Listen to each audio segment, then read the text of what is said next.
संस्कृताय नमः, सर्वव्याय नमो नमः। आप सबको मेरा नमस्कार। आप सभी का साधुवाद करता हूं the Galaxy study point Barmer के यूट्यूब चैनल पर। प्रिय विद्यार्थियों, जयतु संस्कृतम, पठतु संस्कृतम, लिखतु संस्कृतम, वदतु संस्कृतम। आज हम पढ़ेंगे अच संधि। क्या पढ़ेंगे? अच संधि। देखो, पिछले वीडियो में हमने संधि की व्युत्पत्ति समझी, संधि की परिभाषा समझी, पाणिनीय परिभाषा समझी और संधि के कितने भेद होते हैं कि 3 भेद होते हैं। स्वर संधि को अच संधि बोला जाता है, व्यंजन संधि को हर संधि बोला जाता है और विसर्ग संधि को विसर्ग संधि बोला जाता है। और हमने ये भी पढ़ा कि स्वर संधि के कुल कितने भेद होते हैं, तो वे 8 भेद होते हैं। तो ठीक है, आज हम पढ़ रहे हैं अच संधि। तो अच का मतलब क्या होता है? अच का मतलब होता है स्वर। ठीक है, स्वर संधि। अब देखो, यदि आपसे पूछ लिया जाए कि अच की संख्याएं कितनी होती हैं, तब आप कितनी बताओगे? 9 बताओगे। कि पूछ लिया कि स्वर की संख्याएं कितनी होती है, तब आप बताओगे 13। उनके बाद में यदि अब पढ़ेंगे हम अच संधि की परिभाषा। क्या पढ़ेंगे? अच संधि की परिभाषा। इनकी परिभाषा क्या है? तो ध्यान से देखिए, इनकी परिभाषा है यदा द्रव्यो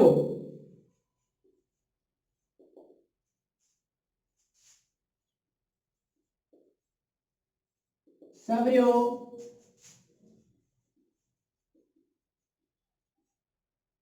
संधानम मेलनम वा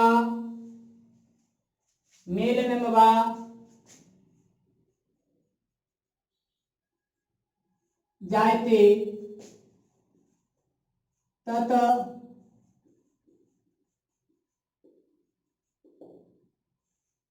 स्वर संधि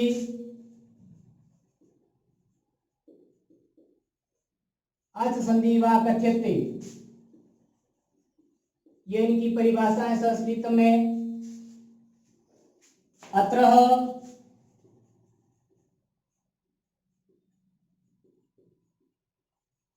अच संधौ, अत्र अच संधौ सवश्ये स्थाने आदेशो भवति। ठीक है, अब देखो इनकी परिभाषा हिंदी में। ये मैंने आपको संस्कृत में परिभाषा लिखाई है कि यदा द्रव्यो सवर्यो संधानम मेलनम वा जायते तत स्वर संधि अच संधि वा कथ्यते। अत्र अच संधौ स्वर से स्थाने आदेशो भवति। अब हिंदी में परिभाषा देखो है।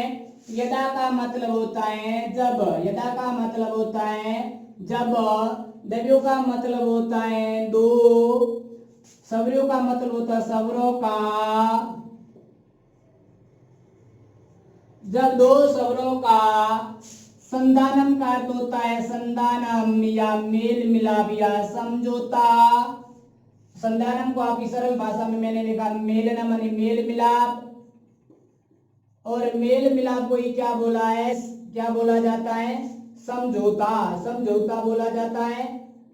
तो कि जब 2 सवरों का संधान या मेल मिलाप या समझौता होता है, समझौता होता है, वह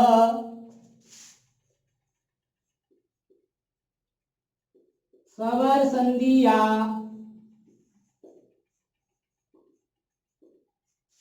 अच संधि कहलाती है।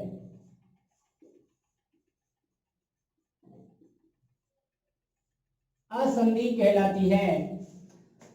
अत्र का मतलब होता है यहाँ अच संधि में, यहाँ स्वर संधि में स्वर के स्थान पर आदेश होता है, स्वर के ही स्थान पर आदेश होता है। और ये स्वर संधि कुल कितने प्रकार की होती हैं? तो प्रिय विद्यार्थियों, ये स्वर संधि 8 प्रकार की होती है। कितने प्रकार की होती हैं? 8 प्रकार की होती हैं। यण संधि, अयादि संधि, वृद्धि संधि, गुण संधि, दीर्घ संधि, पर रूप संधि, पूर्व रूप संधि और प्रकृति भाव संधि, ये कुल 8 प्रकार की संधि होती है। अब देखिए कि जब दो स्वरों का संधान या मेल मिलाप या समझौता होता है वह स्वर संधि या अर्ध संधि कहलाती है। तो मैं एक उदाहरण बताता हूं। यथा का मतलब होता है जैसे। जैसे मैंने आपको एक उदाहरण दिया है, उदाहरण दिया मैंने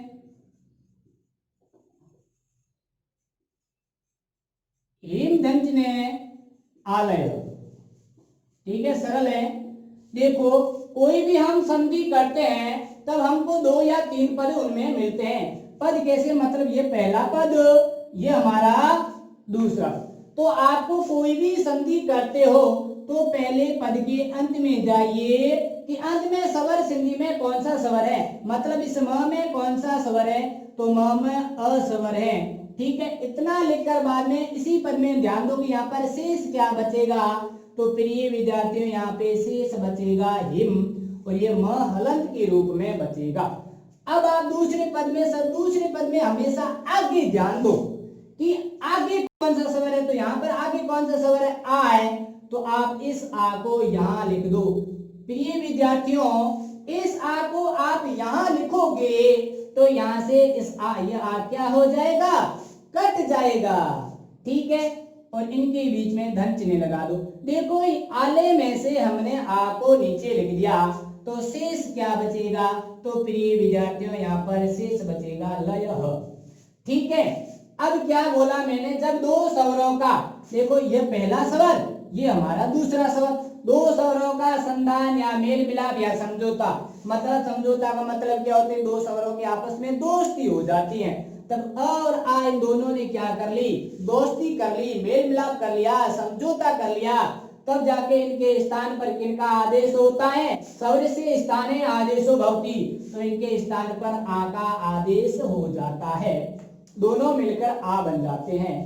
अब देखो अब जिनका आदेश होता मतलब आ का आदेश हुआ, ये पहले पद में मात्रा के रूप में लग जाएंगी। तो आ की क्या लगेगी, मात्रा, कैसे लगेगी, ही म में आ की मात्रा हिम्मा। तो आ की मात्रा लगी तो वापस इस आ को हम नहीं लिखेंगे। अब दूसरे पद में से हमारे पास क्या शेष बचा हुआ, लय, तो क्या बन जाएगा, हिमालय, हिमालय। तो ये पहला स्वर है, ये दूसरा स्वर है, इन दोनों के स्वरों के बीच में संधान हुआ, मेल मिलाप हुआ, समझौता हुआ, फ्रेंडशिप हुई, दोस्ती हुई और दोस्त बनकर क्या बन गए, हिमालय। पहले यहाँ पर हिम अलग था, आलय अलग था, फिर दोनों में से दोस्ती हुई, क्या बन गया, हिमालय। ये हमारा उदाहरण है। अब देखियो, अब अर्ध संधि का पहली संधि का नाम है यण। पहले भाग का नाम क्या है, यण संधि, ठीक है। क्या नाम है, यण संधि। यण संधि नाम है। तो यण संधि का एक उदाहरण है, ठीक है। यण संधि का एक उदाहरण क्या है, इको यण, इको यण। ये इको यण, ये क्या है, ये प्रिय विद्यार्थियों एक सूत्र है। क्या है, सूत्र है। ये सूत्र किसका है, ये सूत्र यण संधि का है।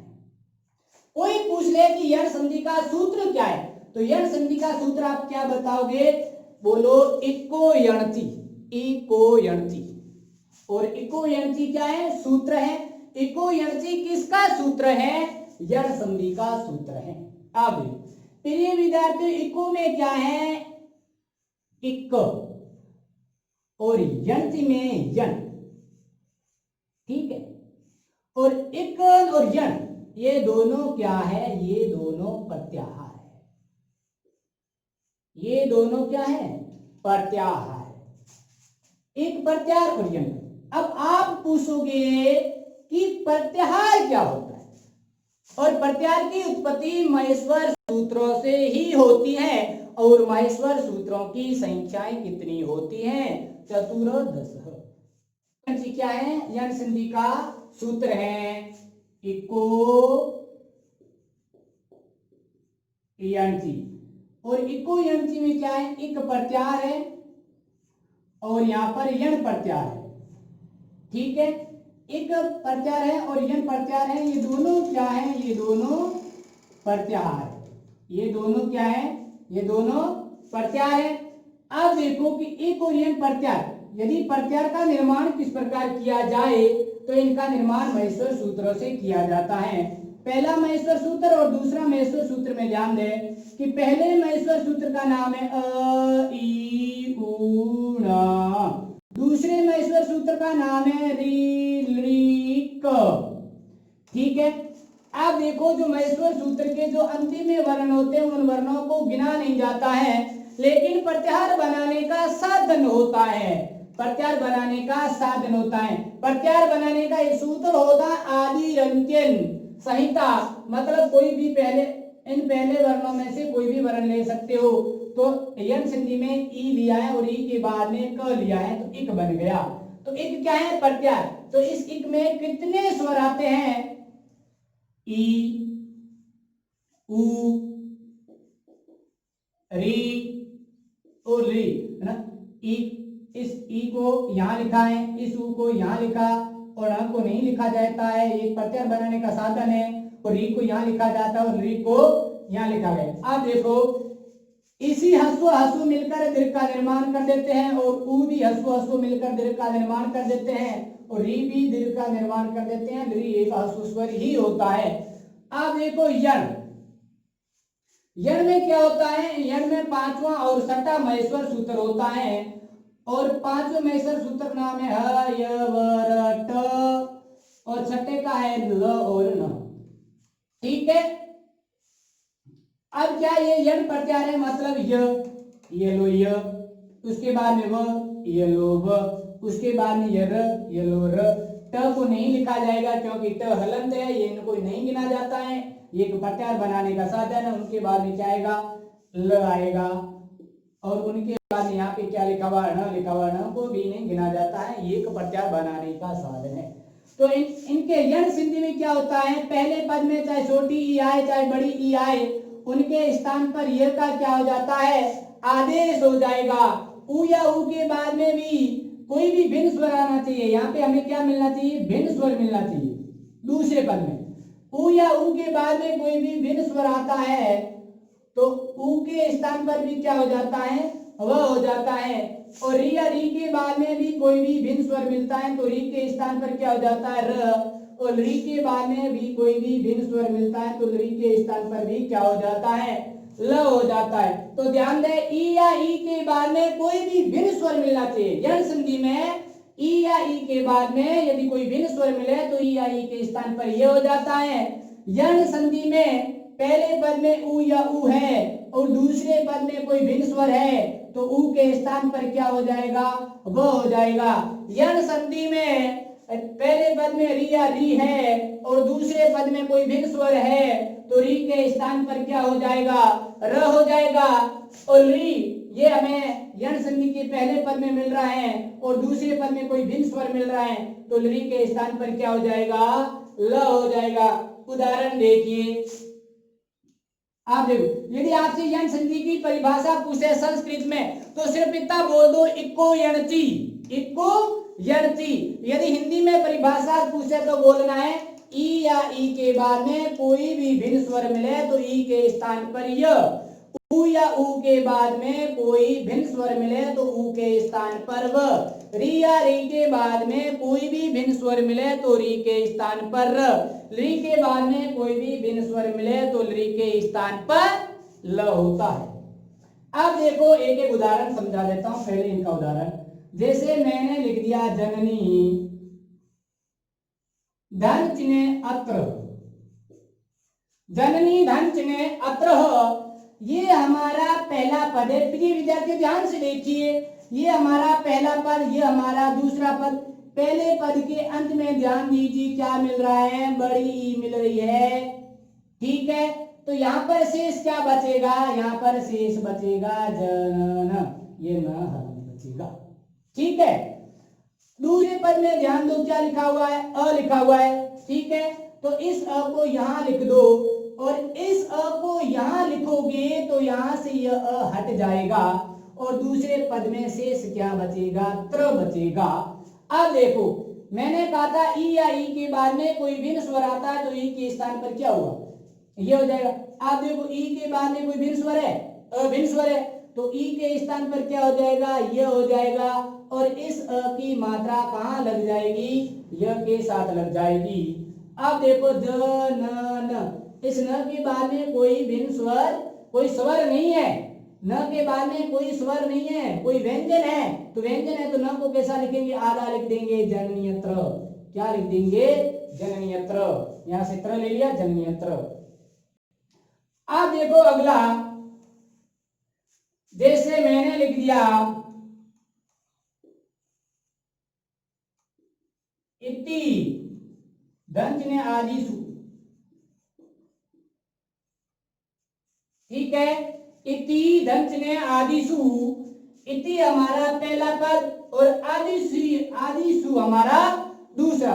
पहले पद के अंत में जाइए, क्या लिखा हुआ है, ई, ठीक है, तो यहां पर शेष क्या बच जाएगा, इत, ठीक है। अब दूसरे पद के आगे आइए, क्या लिखा हुआ है, आ, ठीक है, यहां से आ कट जाएगा, यहां पर शेष क्या बचा, दीसु, ठीक है। अब आप ये ध्यान दीजिए कि ई के बाद में कोई भी भिन्न स्वर आता है, ई या ई के बाद में कोई भी भिन्न स्वर आता है तो ई के स्थान पर क्या हो जाता है, यह हो जाता, तो इस ई के स्थान पर क्या लिख दूं मैं, यह।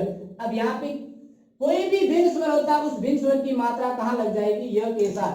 अब देखो ये आ की मात्रा कहां लग जाएगी, इस यह के साथ।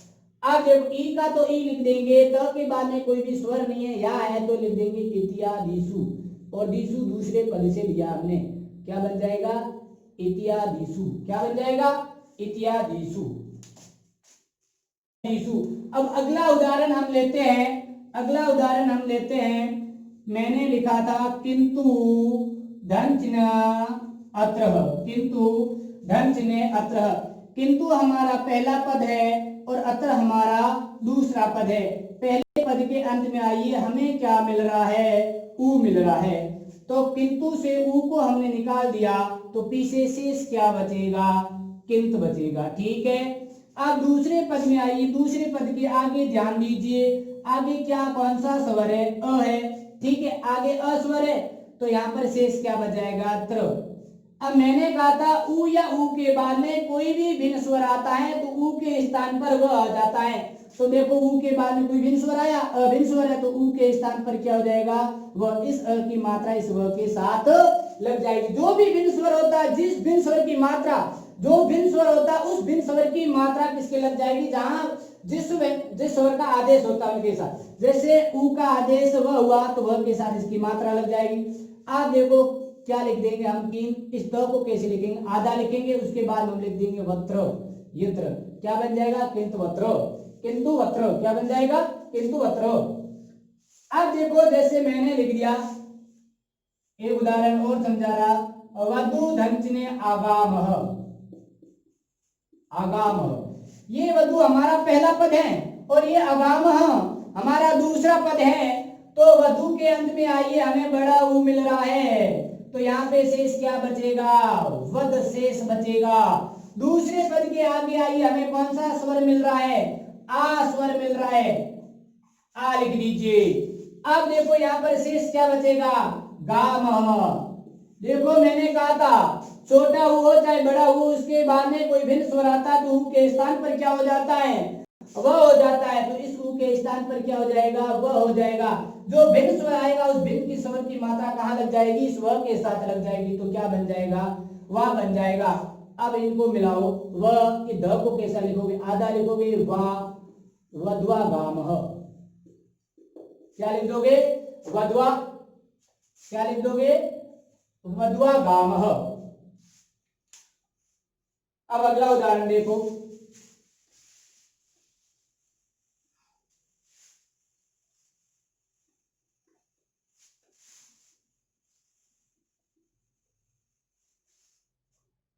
अगला उदाहरण है, जैसे मैंने लिख दिया पितृधंस ने अंश, ये हमारा पहला पद, ये हमारा दूसरा पद। पहले पद के अंत में क्या लिखा हुआ है? री। अब देखो यहाँ पर चाहे छोटी ई आए चाहे बड़ी ई आए, उनके बाद में कोई भी भिन्न स्वर आता है तो ई के स्थान पर य का आदेश हो जाता है। अब देखो यहाँ पे जहां पर री आया है, री के स्थान पर माना कि चाहे छोटा हुआ है चाहे बड़ा हुआ है, तो उनके बाद में कोई भिन्न स्वर आता है तो ऊ के स्थान पर वह का आदेश हो जाता है। ठीक है, और री या री के बाद में भी कोई भी भिन्न स्वर आए तो री के स्थान पर किन का आदेश हो जाएगा? र का आदेश हो जाएगा। देखो दूसरे पद में हम क्या लिखा हुआ? अंग लिखा हुआ, तो हम इस अंग को यहां लिख देंगे। ठीक है, तो यहां पर शेष क्या बचेगा? यहाँ पर पीत बचेगा, क्योंकि इस त्री से हमने री को अलग कर दिया और अंश से हमने अंग को अलग कर दिया, तो पी से क्या बचेगा? स। मैंने कहा था री के बाद में कोई भी भिन्न स्वर आए, री के बाद में कोई भी भिन्न स्वर आए तो री के स्थान पर र, तो री के बाद में भिन्न स्वर आया है तो री के स्थान पर र, और र के साथ ही अंग की मात्रा, तो ये पर लगा दो अंग की मात्रा। देखो त के बाद में र आता तो तर बन जाता है, त के बाद में यदि र आता है तो तर बन जाएगा, त के बाद में यदि रा आता है तो त्रा बन जाएगा, त के बाद में यदि री आ जाता है तो त्री बन जाएगा। उसी प्रकार क के बाद में यदि स आए तो कक्ष बन जाएगा, ज के बाद में यदि यह आए तो क्या बन जाएगा? ये बन जाएगा। तो ठीक है, तो पी का पी लिख देंगे, त के बाद में रंग आया है तो क्या लिख देंगे? त्र, और स का स लिख देंगे पित्रंश, क्या लिख देंगे? पित्रंश। क्या लिख देंगे? पित्रंश। अगला उदाहरण देखो,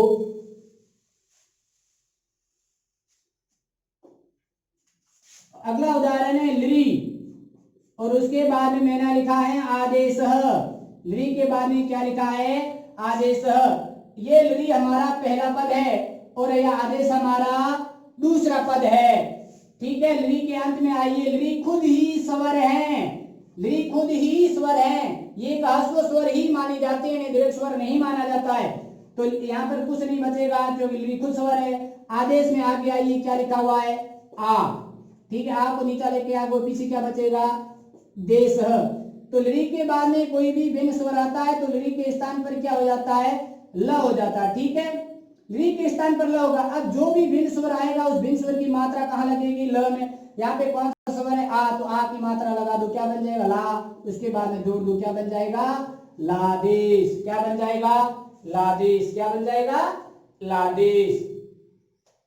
ठीक है, ये है इको यंग संधि। यंग संधि की परिभाषा है, संस्कृत में पूछे तो आपको बताना है इको यंग। क्या बताना है? Eco young. हिंदी में पूछे तो बताना है ई या ई के बाद में कोई भी भिन्न स्वर आए तो ई के स्थान पर य का आदेश होता है। उ या उ के बाद में कोई भी भिन्न स्वर आए तो उ के स्थान पर व का आदेश होता है। री या री के बाद में कोई भी भिन्न स्वर आए या अलग स्वर आए तो री के स्थान पर र का आदेश होता है, और री के बाद में कोई भी भिन्न स्वर आए तो री के स्थान पर ल का आदेश होता है। और जहां पर यह ई या ई के बाद में यह आ गया, अब जो भी भिन्न स्वर आएगा उस भिन्न स्वर की मात्रा य के साथ लग जाएगी, उसी प्रकार व के साथ भी लग जाएगी, उसी प्रकार र के साथ भी लग जाएगी, उसी प्रकार ल के साथ भी लग जाएगी। यह है यंग संधि।